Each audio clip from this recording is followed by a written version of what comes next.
খুব ছোটকাল থেকেই আমরা একটি গল্প শুনে এসেছি, নবীজি সাল্লাল্লাহু আলাইহি ওয়াসাল্লাম আর এক বুড়ির গল্প।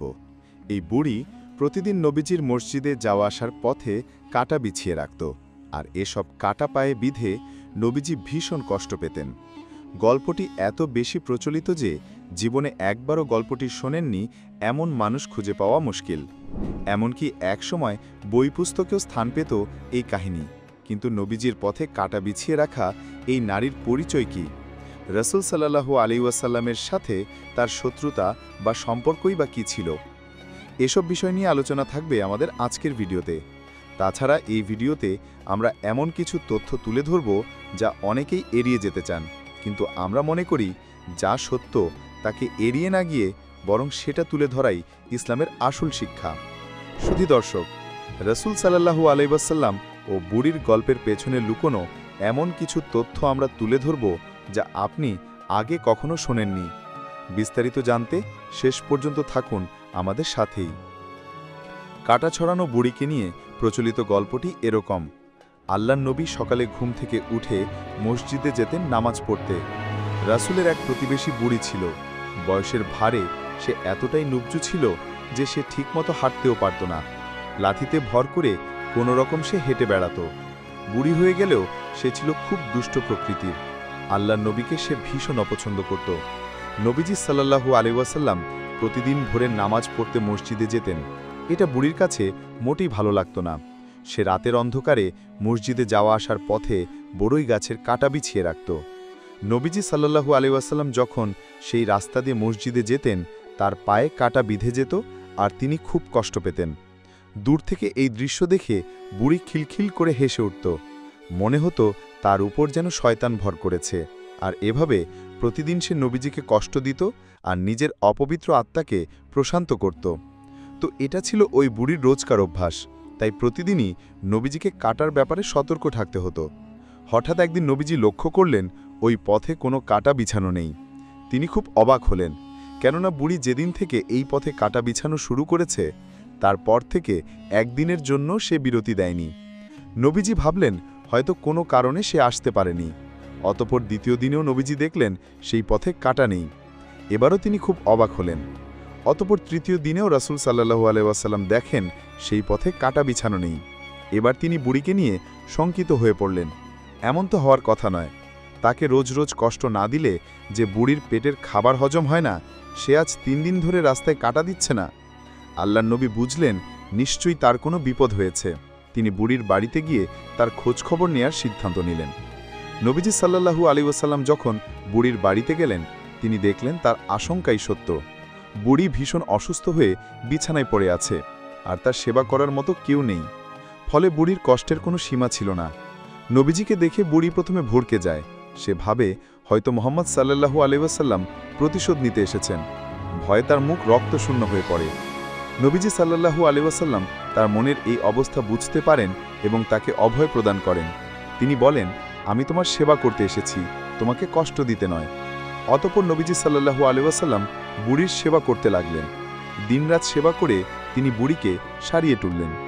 বুড়ি সুস্থ হয়ে বুঝতে পারল সে এতদিন যা করে এসেছে তা খুব অন্যায় ছিল। সে নিজে ভুল বুঝতে পারে এবং নবীজির কাছে ক্ষমা চায়। আর এভাবেই আল্লাহর নবী তার শত্রুর মন জয় করেন। শুধু দর্শক, এই হলো রাসূল সাল্লাল্লাহু আলাইহি ওয়াসাল্লাম ও তার সময়কার এক বুড়ির গল্প। দাবি করা হয় যে তায়েফের পাহাড়ের পাদদেশে সেই বুড়ির বাড়ি এখনও রয়ে গেছে।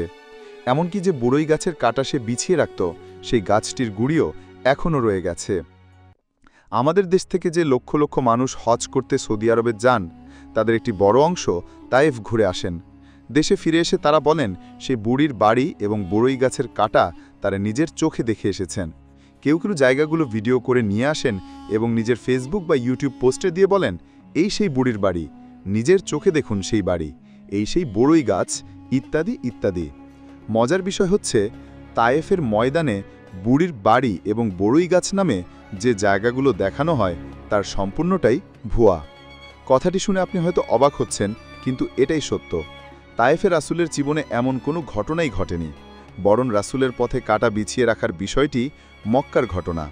সত্যি বলতে তায়েফে রাসূলের ঘটনা অত্যন্ত সংক্ষিপ্ত। তিনি মক্কায় নির্যাতিত হয়ে তায়েফে গিয়েছিলেন ইসলামের দাওয়াত নিয়ে। তিনি আশা করেছিলেন তায়েফবাসী ইসলামের দাওয়াত কবুল করবে, কিন্তু মক্কাবাসীর মতো তায়েফবাসীও কালেমার আহ্বান প্রত্যাখ্যান করে এবং তাকে মেরে রক্তাক্ত করে তাড়িয়ে দেয়। তারা রাসূল সাল্লাল্লাহু আলাইহি ওয়াসাল্লামকে এতটাই আঘাত করে যে রাসূল সাল্লাল্লাহু আলাইহি ওয়াসাল্লাম অজ্ঞান হয়ে পড়েন। রাসূলের পালক পুত্র যায়েদ বিন হারিসা অনেক কষ্ট করে তাকে নিয়ে মক্কার পথে ফিরতি যাত্রা শুরু করেন। যেখানে তায়েফে যাওয়ার পরপরই রাসূলকে তায়েফবাসী মারধর করে তাড়িয়ে দেয়, সেখানে তায়েফে মসজিদ স্থাপন, রোজ রোজ সকালে মসজিদে যাওয়া, রাস্তায় বুড়ির কাটা বিছিয়ে রাখা, এত কিছু কোনোভাবেই সম্ভব নয়। সবচেয়ে বড় কথা হচ্ছে, আমাদের দেশে প্রচলিত এই গল্পের পেছনে পবিত্র কুরআন, হাদিস, সিরাত গ্রন্থসহ ইসলামের বিশ্বস্ত কোনো গ্রন্থে বিন্দুমাত্র সত্যতা পাওয়া যায় না।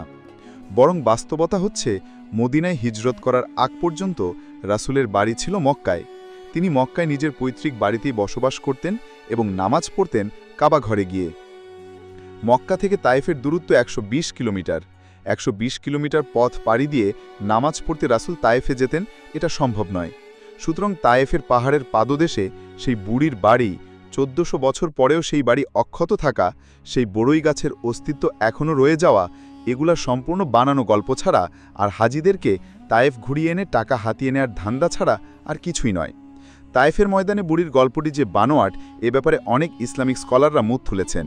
এই পোস্টের ডেসক্রিপশনে আমি কয়েকজনের বক্তব্যের লিঙ্ক দিয়ে দিলাম, যেন আপনারা সত্যতা যাচাই করতে পারেন। এখন প্রশ্ন উঠতে পারে, রাসূলের পথে কাঁটা বিছিয়ে রাখার ঘটনা কি একেবারেই মিথ্যা? না, এ ঘটনা সম্পূর্ণ মিথ্যা নয়। এর পেছনে কিছুটা সত্যতা রয়েছে, আর বাকিটা সত্যি ঘটনার উপর মিথ্যার রং লাগিয়ে ফুলিয়ে ফাঁপিয়ে দাঁড় করানো হয়েছে। সত্যিকার ঘটনাটি হচ্ছে, রাসূলের যাতায়াতের পথে কাঁটা বিছিয়ে রাখত যে নারী, তার নাম ছিল উম্মে জামিল। সে তায়েফের বাসিন্দা ছিল না, বরং সে ছিল মক্কার বাসিন্দা। সে মোটেই থুরথুরে বুড়ি ছিল না, যেমনটা আমাদেরকে শোনানো হয়। সে ছিল রাসূলেরই আপন চাচা আবু লাহাবের স্ত্রী। আবু লাহাব ও তার স্ত্রী সারা জীবন রাসূলের বিরোধিতা করে গেছে। রাসূলকে আরও কিভাবে কষ্ট দেয়া যায়, তারা দুজনে মিলে সারাক্ষণ সেই ফন্দি ফিকির করে বেড়াত। এই উম্মে জামিল ও তার স্বামী আবু লাহাব নবীজির ঘরের আঙিনায় কাঁটা ফেলে রাখত। শুধু কাঁটা নয়, ময়লা আবর্জনা, এমনকি মৃত পশুর নাড়ি ভুড়িও ছড়িয়ে রাখত তারা। এভাবে রাসূলকে কষ্ট দিয়ে তারা পৈশাচিক আনন্দ পেত। এই ঘটনাগুলো সহিহ হাদিস ও সিরাত গ্রন্থে বিবৃত হয়েছে। এমনকি পবিত্র কুরআনেও আবু লাহাব ও তার স্ত্রীর এসব ষড়যন্ত্র ও তার পরিণতি বর্ণনা করে একটি পূর্ণাঙ্গ সূরা নাজিল হয়েছে, সূরা লাহাব। সুতরাং রাসূলের পথে কাঁটা ছড়িয়ে রাখার ঘটনাটি মিথ্যা নয়। মিথ্যা হচ্ছে তায়েফের বুড়ি, বড়ই গাছ, বুড়িকে সেবা করা, অতঃপর নিজের ভুল বুঝতে পেরে বুড়ির ভালো হয়ে যাওয়া, এসব কিস্সা কাহিনী। রাসূলের জীবনী নিয়ে এরকম হাজার হাজার মিথ্যা গল্প, আজগুবি কিস্সা কাহিনী শুনিয়ে ওয়াজ করে বেড়ান বহু বক্তা।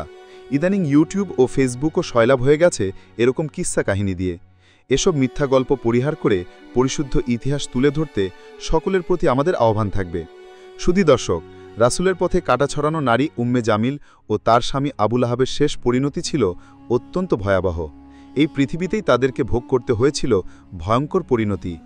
আল্লাহ তাআলার ক্রোধের শিকার হয়ে আবু লাহাব ও তার স্ত্রী উম্মে জামিল কিভাবে একাকী যন্ত্রণাদায়ক মৃত্যুর সাজা ভোগ করেছিল, সে ব্যাপারে আমরা আলোচনা করেছি এন্ড স্ক্রিনে দেয়া আমাদের এই ভিডিওতে। আপনি যদি ভিডিওটি দেখে না থাকেন, তাহলে এখনই দেখে আসতে পারেন। আর আজকের ভিডিওটি যদি আপনার ভালো লেগে থাকে, তাহলে অবশ্যই লাইক, কমেন্ট ও শেয়ার করে ছড়িয়ে দেওয়ার অনুরোধ রইল। পাশাপাশি নিয়মিত আপডেট পেতে সাবস্ক্রাইব করুন ইসলামের ছায়াতলে চ্যানেলটিকে এবং ক্লিক করুন পাশে থাকা বেল আইকনে।